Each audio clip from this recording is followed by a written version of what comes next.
Hello everyone, welcome back to another episode of r/Entitled Parents. In today's episode, EM tells my husband not to order for me or for me to use sign language. EP tries to take my DoorDash order. My dad pulls me and my little sister from all the places we go to and stops spending money on our education because I didn't meet his expected marks. Before we get started, make sure to subscribe so you will never miss a video. So let's get started. EM tells my husband not to order for me or for me to use sign language. Here's a little history of me so this makes more sense. I'm nonverbal due to an injury and communicate exclusively via writing and sign language, unless I want to feel like I'm pouring half-molten nails down my throat. DH, my husband. EM, entitled mother. PK, poor kid. I love eating at restaurants. Denny's, Applebee's, little family-owned Mexican and Chinese places, etc. What that means I gotta get my food, which my husband typically orders for me to avoid me playing a game of charades with the waiter/waitress. We were eating out and apparently this was wrong. So we were getting our food and this little kid near us, maybe 8 or 9, was watching us since the restaurant was fairly empty. Right after the server leaves, the kid can audibly be heard speaking with his mother, a woman probably in her mid to late 40s. PK, mommy. What about her? EM, she wasn't paying attention, I'd assume, What was that, PK? PK, he ordered for both of them. EM, he what? PK, the girl didn't talk to him. EM, that's not right, let's go see if there's a reason, PK. At this point she takes a few steps over towards us, PK in tow. EM, hi you too. DH, hello? EM, who is this? She motions towards me, your girlfriend? DH, close enough, do you need something? EM, do you do that often? DH, do what often? EM, order for her? DH, all the time. EM, could you please stop that? DH, I'd rather not. EM, I'm asking nicely. PK, can she not talk? DH, basica. EM cuts him off, just don't do it again, I don't want my kid to grow up to be some barbarian. DH, no, feel free to leave us alone. She leaves with a huff, and that seemed to be it for the night at first. As we got our food we started talking, signing, both clearly a little confused about what this strange woman's issue was. Now, when I'm saying crazy in sign language, I use the ever-known finger pointing to head crazy, which I happened to start using right as she reapproached us. EM, what are you two doing? DH, please go away, ma'am. EM, I'm not going to let you teach my kid gang signs. So stop it. DH, we're not teaching anything, it's a sigh. EM, I don't care what it is, stop it. Just talk like normal people. She physically put air quotes on the word talk, classy.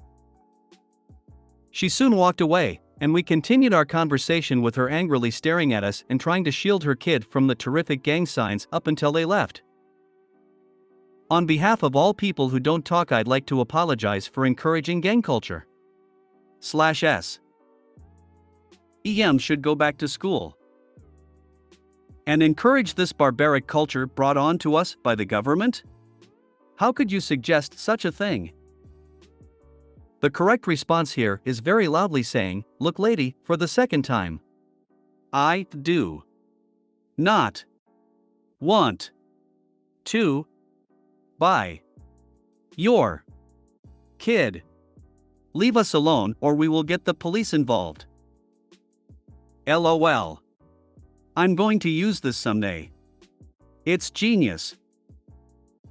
No, I will not make out with you. Did you hear that this girl wants to make out with me in the middle of class? You got chlorophyll man up there talking about God knows what, and all she can talk about is making out with me. I'm here to learn, everybody, not to make out with you. Go on with the chlorophyll.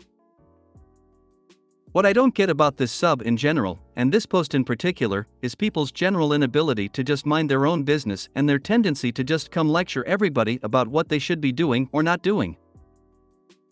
Maybe it's just my social anxiety talking, but couldn't she leave them alone even though what she supposed they were doing conflicted with her ideology? Some men order for their female partners, for a variety of reasons, some misogynistic, so what? What happened to live and let live? You can teach your kid about gender equality without trying to publicly shame people who don't practice it to the letter of your law. Some women order for their male partners too. My grandma always orders for my grandpa because he keeps shifting back and forth about things like sides or what he wants on something.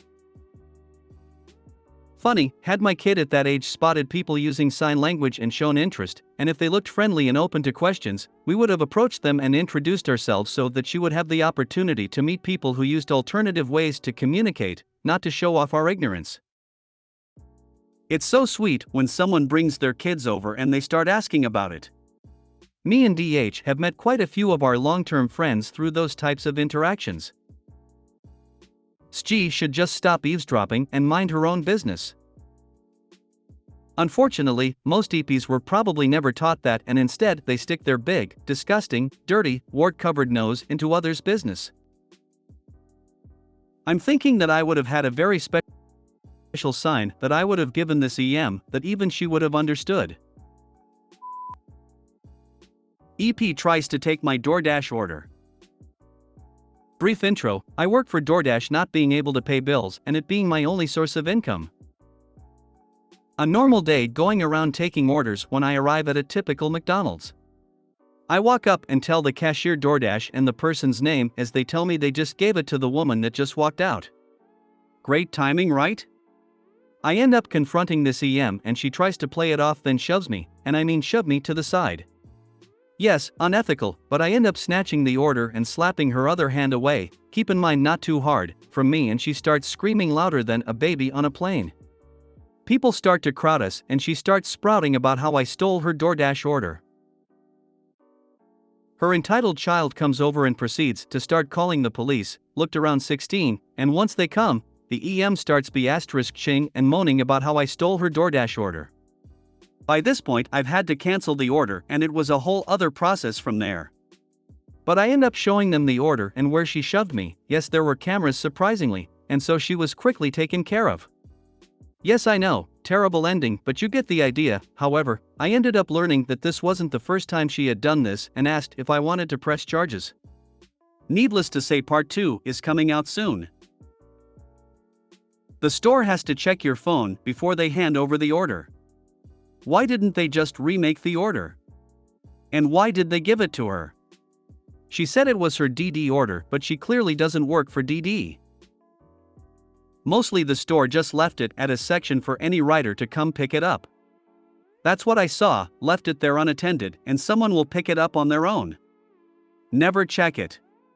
It does make me question, anyone can just come and take it. Ada, some place writers do come and say their numbers, but all restaurants are the same, they will place the food on the counter that nobody attended to it. That wasn't me, so I'm going to need you to remake it. If there's cameras to catch the altercation, there's cameras to prove the theft. Don't make other people's problems your problems by confronting crazy. Forgot to mention the child started shouting racial slurs as well as harassing staff. There should be a way to verify who is picking up to stop these thieves who pull this crap.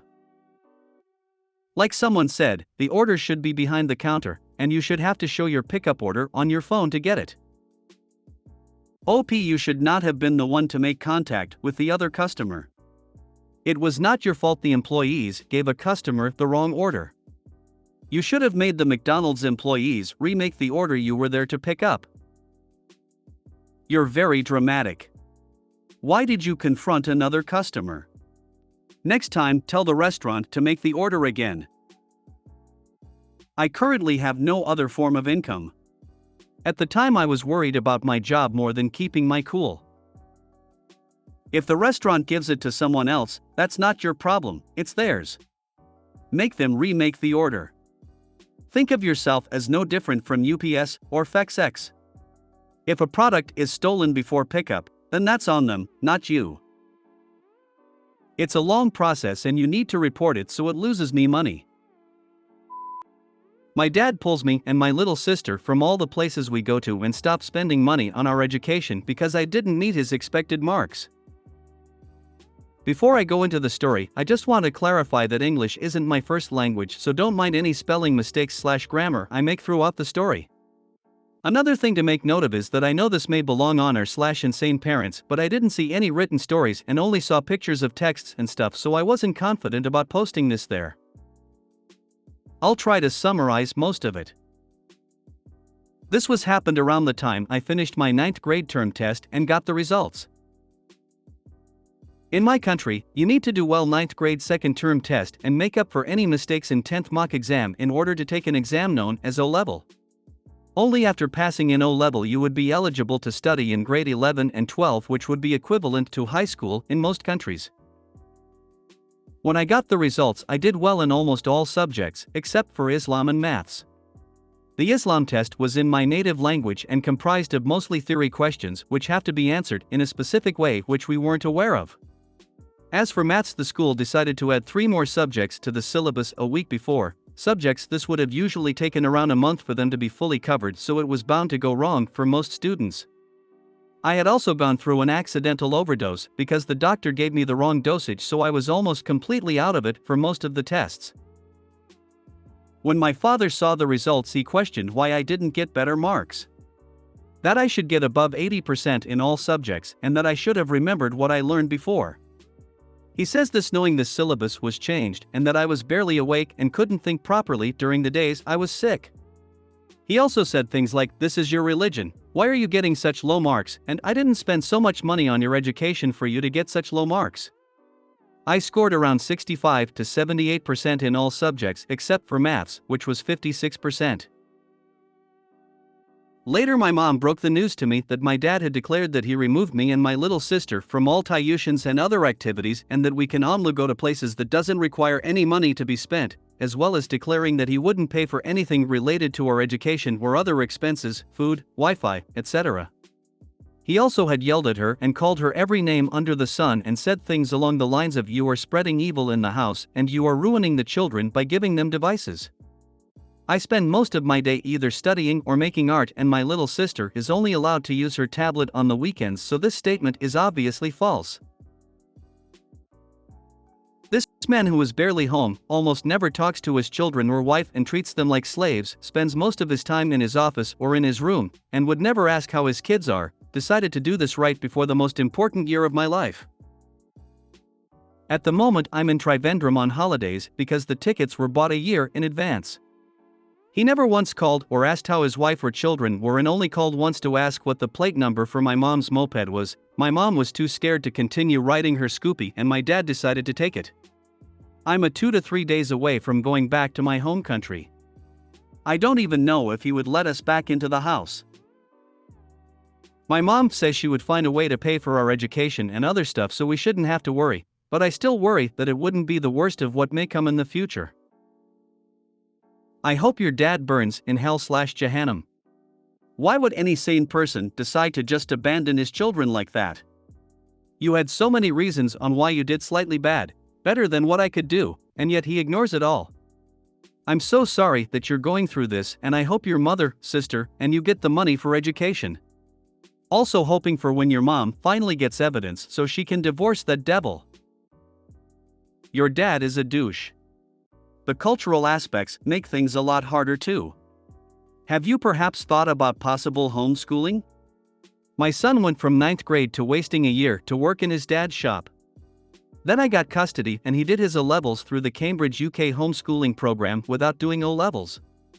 It was a lot of hard work on his part and I had to get him a math tutor, but even with that wasted year spent working in his dad's shop without pay, he still finished high school before his old school classmates. I know that isn't possible for everyone, but it can be done. It sounds like you have the same drive to succeed. I hope that nothing holds you back in the future.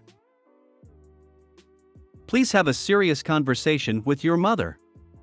Your father is abusing all three of you in every way possible, emotionally, physically, and financially.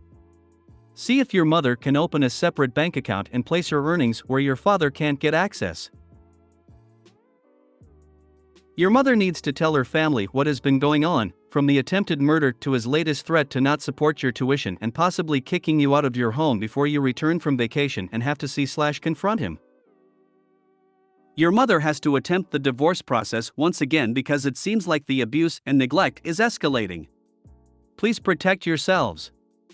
In some Muslim countries, wives and children are treated like chattel and can be mistreated severely unless they have powerful connections or family members, as it sounds like in your case. Be safe and the best of luck on your test retakes. Best wishes and many blessings. Your father reminds me of mine. Quick to judge and reduce you to a failure. He is the lazy one, and if he wanted you to do better, he would be involved as opposed to condemning you. I'm glad you can see that he's in the wrong, but I hope you find a way out from under his arrogant gaze that liberates you and doesn't bind you to a worse situation. If you made it to the end of the video, thanks for watching. Don't forget to like, subscribe and share, and we will see you in the next video.